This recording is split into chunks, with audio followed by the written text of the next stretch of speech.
Last year, you told yourself it was going to be your year. You wrote your goals, planned your habits, maybe even told a friend about what you were about to do differently. For a few days, maybe a week, you felt motivated. You imagined the version of yourself who would finally follow through, bought the planner, set reminders, and pictured the progress you'd make. And then life happened. Work or school got busy, motivation dipped, distractions appeared, and slowly, almost invisibly, you drifted back. By the end of the year, you were frustrated, wondering what went wrong again. What most people don't realize is that it's not the goals themselves that fail, but the way your brain quietly keeps steering you back to the patterns you've already practiced. Psychologists call this phenomenon the intention-behavior gap. Your brain is excellent at planning, but terrible at sustaining effort purely on motivation or willpower. Every time you create intentions, the neural circuits that drive your old habits are stronger than your excitement and determination. Your brain defaults to what's familiar.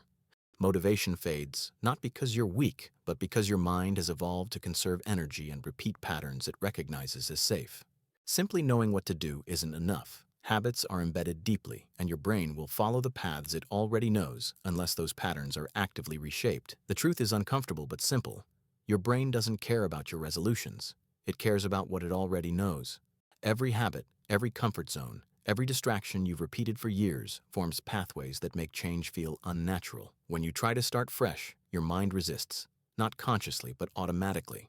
That frustration you feel end year isn't moral failure, it's a neurological failure. You're bumping up against the patterns your brain has practiced for decades, and until you understand that, the cycle repeats. And here's the twist.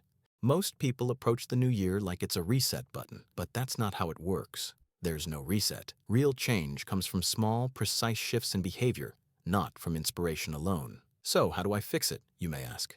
Change happens when the brain is guided, not forced. Motivation can get you started for a short time, but lasting habits grow from the small signals and routines your brain already recognizes. For example, if you want to write daily, having a clear cue, sitting at your desk with a notebook at 7 a.m., will trigger the behavior far more reliably than any morning pep talk. Or if you want to exercise, it's not about forcing willpower at 6 a.m. It's about embedding the movement into the flow of your day so your brain treats it as normal. The same applies to any goal. The shift isn't in pushing harder, it's in subtly redesigning your environment and the triggers your brain already responds to. Understanding these mechanics turns vague effort into precise action. If that made you pause, good. Because most people skip this step. They chase motivation, consume endless strategies, and feel productive, yet nothing changes. Knowledge without action is inertia. To actually lock in this year, stop relying on willpower. Focus on behavior architecture instead. Create cues that trigger your desired habits automatically, remove friction for the actions you want, and gently replace the behaviors that derail you. Small adjustments, repeated consistently, shift the brain's default pathways. It's not about strength or willpower. Change depends on how your routines and environment guide your behavior.